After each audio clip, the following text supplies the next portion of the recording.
realize they need each other, and it'll get done. It'll be ugly at times, but I think at the end he'll be a 49er. Now, back to Willard and Dibs on 95.7 The Game. I mean, how do we just have a quick reflection on this? I don't want this to sound like we're bragging. There's a lot of people that go into doing what we did, but yesterday we had his college coach and his personal coach. That's pretty freaking awesome, I think. Yeah. And they're both two of the best talkers in the absolute business. So add that in. And both of them were as clear as day. They were as clear as day about what Brandon wants, about what the 49ers want, and about what this is going to feel like at times. And they both said the exact same thing. Brandon would like what he's worth. Brandon wants to be a 49er. 49ers want Brandon. Herm Edwards is talking to John Lynch all the time. TJ Houshmandzadeh is talking to Brandon Aiyuk all the time. Both of them said the same thing. Yo, get ready. This is going to hurt like hell. So my prediction is he's still a Niner by Thursday night when we go to bed, and the summer's going to suck. Well, there's going to be social media scrubbing. There's going to be emojis. There's going to be press conferences, pushing, shoving, cajoling, and a resolution at some point. Probably in early August, unfortunately. I hope. You hope. Well, you hope it's before that. You hope it's not early September. No, you hope it's before they even go to camp. And, I don't mind the dance of all that. It doesn't really bother me. And I know if you get past Thursday, that likely means that this will get resolved. It's about a 95% chance. I don't think that Brandon Aiyuk would sit out.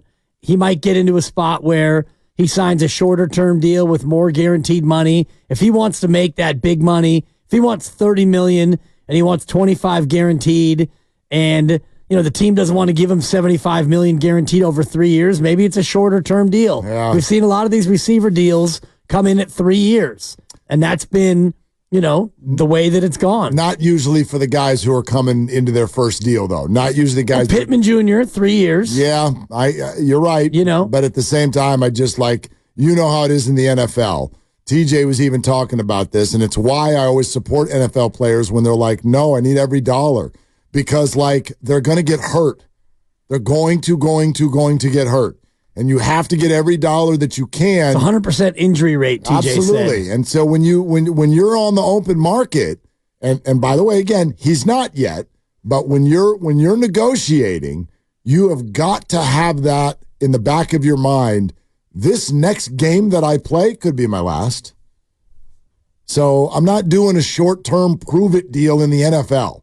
It's very different when Blake Snell and Matt Chapman and Cody Bellinger do it. Very, very different than if Brandon Aiyuk was going to do it. He's 26. He absolutely crushed it last year, over 1,300 yards. He's playing like a first rounder that he is, and it's extension time. And he knows it. His agent knows it. The Niners know it. And deadline spur action, and there is no deadline, unless, of course, we're talking about the Niners deciding that it's not going to work out. And if there is a deal to be made on Thursday. But there's two pieces to that. It's not just the Niners have to decide that we're too far apart, but the offer has to come in that makes them feel good about it. And I actually have heard that's the bigger stumbling block right now. It's not that the Niners are like, I think we can find common ground. I think they're worried about that, money-wise. Yeah. But the bigger issue is the Niners love Brandon so much that what's being offered potentially in a deal, they're like, no. That's not good value for Brandon Aiyuk. So that's the biggest stumbling block. Yeah, and it depends on what you want to give up and what you want to potentially get back. If the Niners do want to move up to 5, which is where the LA Chargers are, and you look at the Jimmy Johnson draft pick value chart that, has been famous now for a couple of decades, and it is a resource that teams look at as far as what each pick is worth. If you take your 31st pick and Brandon Aiyuk, that's probably not enough to go up there and get the number 5 based on what the value is of number 5. Yeah, so but if you're talking about getting to where Pittsburgh is, Pittsburgh's drafting at 20.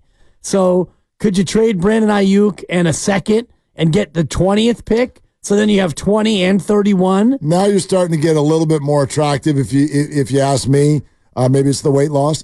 Thank you. But no, I look at this circumstantially, though. you can talk about value, and I go, okay, I get that, but how do we then factor for the Niners trying to win a Super Bowl this year? Yeah. Trying to win a Super Bowl this year. Don't go out there this week and make yourself worse. That's my goal for Thursday night. I know a lot of you got your draft crushes, and you think something's going on. You've got yourself. We'll get into that. I got my guy. Yeah, you do. I got my guy. I went into the lab, and I got my guy. I know you got your second-round sleeper from Virginia Tech.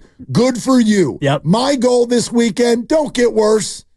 Don't get worse. You're really good. Don't get worse. Well, you're not automatically going to get worse if you trade Brandon Aiyuk. Of course you are. No matter who the rookie's going to come in and go for $1,400. Marvin Harrison Jr. Come on, brother. You tell me. Although the word on the street is he's not a huge fan of blocking, so that might not be might not be the player for this offense. I'm out. I love the player, but you definitely need a receiver who can block. You've got Juwan Jennings. You could slot him right in. He's not Brandon Aiyuk. Of course he's not. He's not a downfield player. There's a reason his nickname is Third and Juwan. He's not going on a go route. You drafted Danny Gray with his speed. What's he, a 4.3 40? And how we doing? Well, he didn't get a chance last year. Here we go with the didn't get a chance. He's Aiyuk blocked. He's blocked by Brandon. He'd get a chance if he was awesome, but he's not awesome. Chris Conley made some plays in the Super Bowl. I mean, what are we doing right now? What are we doing here? What are we talking about? Ronnie Bell? You used all this draft capital on receivers. Trade him, you're worse. Elevate one. Trade him, you're worse. Period. There is no way around it. How much worse? Just a little worse. Just a tiny little bit worse. I'm not getting worse. You're not good enough now.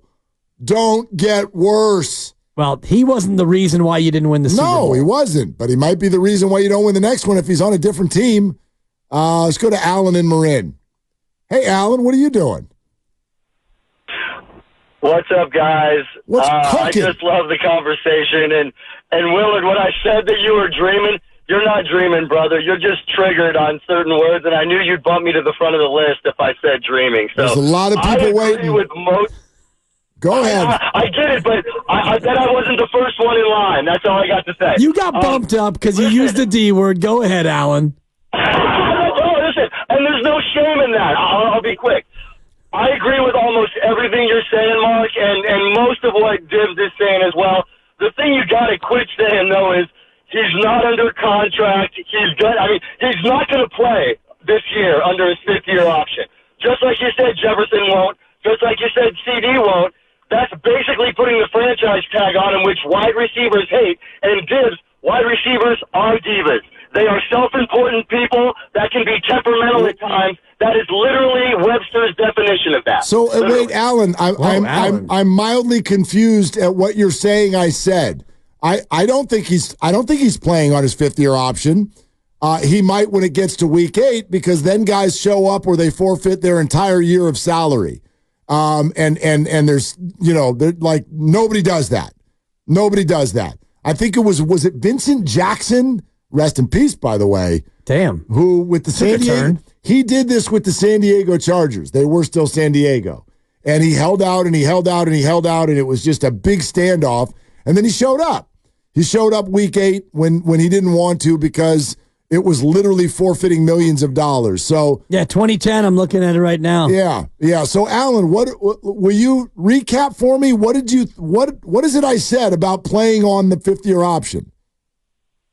Vincent Jackson's a bad comp here just because San Diego's a historically terrible franchise in dealing with players and managing this. The Niners are not. The Niners have a great track record in drafting well, keeping well. What you keep saying is if the Niners aren't getting the offers they want, tell him he's under contract. Nobody's buying that he's under contract because they know he's not going to play in his fifth-year option. It's interesting. I don't feel like I've been saying that at all. I'm not talking about hardline negotiations. What I'm telling you, though, when I hear a lot of people talk about the leverage that they think Brandon Aiyuk has, he does not have a ton of leverage.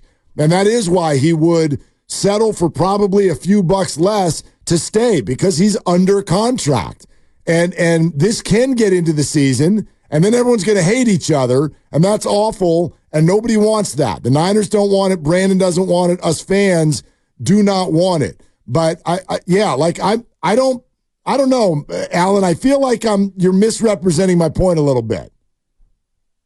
No, I mean, listen, whether you meant it when you said it or whether you were trying to get across a different point, I mean, you literally said if they're not getting the offers they want, okay, he's not truly a free agent. He's not even under contract. He's under contract this year. So, I mean, you said that. That was literally the reason why I called. And listen, I agree with you, though. I agree with you that that's the case. The problem is no team is going to take that as a bargaining position that, oh, he's not under contract, so I'm just going to quit offering what I think he's worth. Right. Well, he's under contract, so I'm going to quit offering what I think he's worth. Alan, thank you for calling. Appreciate it. This is let me reboot something because I think the larger point got lost here.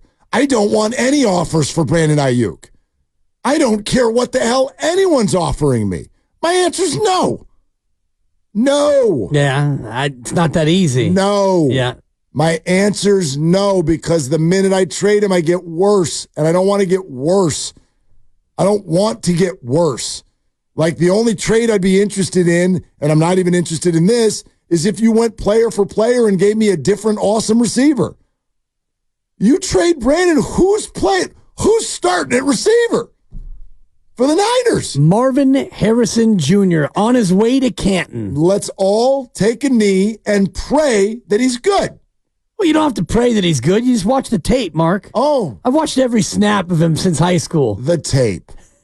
Watch the tape. I feel like I'm talking to Steiny again. You want to talk about people are talking about what triggers me? This is what triggers me. Oh, the people who watch tape. Oh, the can't miss prospect.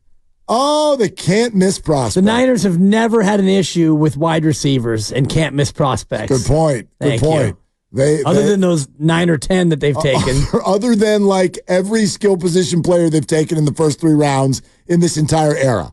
Other than Debo. You mean like Jalen Hurd and Dante Pettis, for example? Correct. Okay. Yeah. Want to say more? Well, you're just nitpicking now. Yeah. I don't want anyone on the team at that position not named Brandon Aiyuk. I hope that's as clear as day. It's very clear. Yeah, and so this isn't about like the point that Alan's making about the negotiating position. If you're not getting the offer that you want, tell him that he's under contract. That's not really what I was getting at in any way, shape, or form. I don't want the 49ers taking offers right now.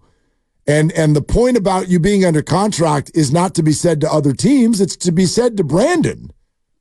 You're not available. You're not available. Now, unless again, I don't know what the conversations are. And if they truly feel like common ground is going to be too hard to find, then unfortunately you do have to start looking at options that you don't like. I am having the hardest time understanding why it would be better for the 49ers to save $10 million in guarantees, let's say, to Brandon Aiyuk. You would rather save that money and just huck a piece of toilet paper into the air on a windy day and hope that it lands as a starting receiver. What? I don't know, man. There's a lot of talk about this. I thought y'all wanted to win the Super Bowl this year.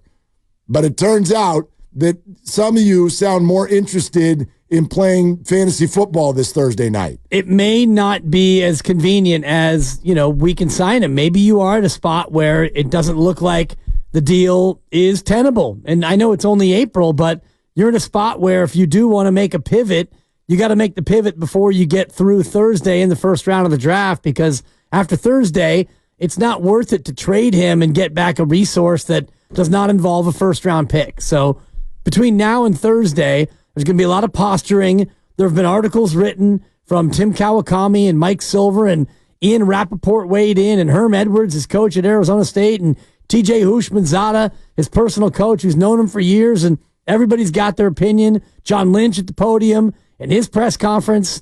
All of this is talk until you get through Thursday, where there either will be action or there's no action. And if there's no action, then we can put this thing to bed. For me, until you get to midsummer. No doubt. And whatever he wants to do, scrub his IG, skip voluntary workouts. Doesn't matter. Any of that stuff, none of it matters after you get past Thursday. The other side to this, though, is don't get it twisted. It absolutely matters that Brandon Aiyuk is not a free agent. That is absolutely a relevant factor in this conversation. Don't take it from me. Take it from Herm Edwards. He has to realize that, he's not a free agent. He has another year on his contract. So it's not like we can go into free agency. 49ers aren't going to trade him at this point. It doesn't look like it. And I think he wants to be a 49er, and hopefully it gets done. Okay. So there's Herm. At this point? Yeah. Herm talks to Lynch a lot, and we caught that yesterday. Yeah. Niners not going to trade him. And then I think he went, I probably shouldn't say that. So then he threw in, at this point, it doesn't look like it. Brandon doesn't want to go anywhere else. And Brandon can't. Again. Right. Right. By the letter of the law, you're right. He can't. You can play the game and understand no one wins. No one wins if you play the holdout game.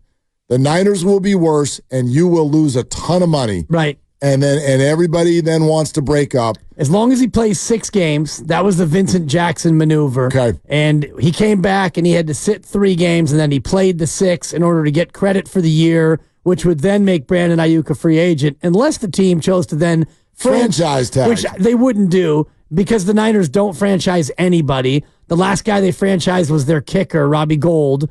And also, you wouldn't franchise a bad apple, because if Brandon Aiyuk did that, he would be a bad apple, and you wouldn't want to franchise him. Now, why? Why is he a bad apple right away? Just because? Well, if he sits out and he decides he doesn't want to play football, I mean, from an organizational standpoint, you wouldn't want to then franchise that player, a guy who already showed a willingness to not play. I don't know. That's pretty much what Washington did to Trent Williams. Do you call him a bad apple? That was a different situation. It's not a different situation. That was a completely toxic environment, and the way they treated him was borderline inhumane. Right, but that, again, that's how Brandon will feel if the Niners do that to him. I guess my point in asking that question is, if there's a holdout situation, why is it automatically the player that's the bad apple? It's not, and I shouldn't have portrayed him as a bad apple. It's a bad situation. Absolutely. And I don't think that the team would then say, you know what, let's franchise this guy.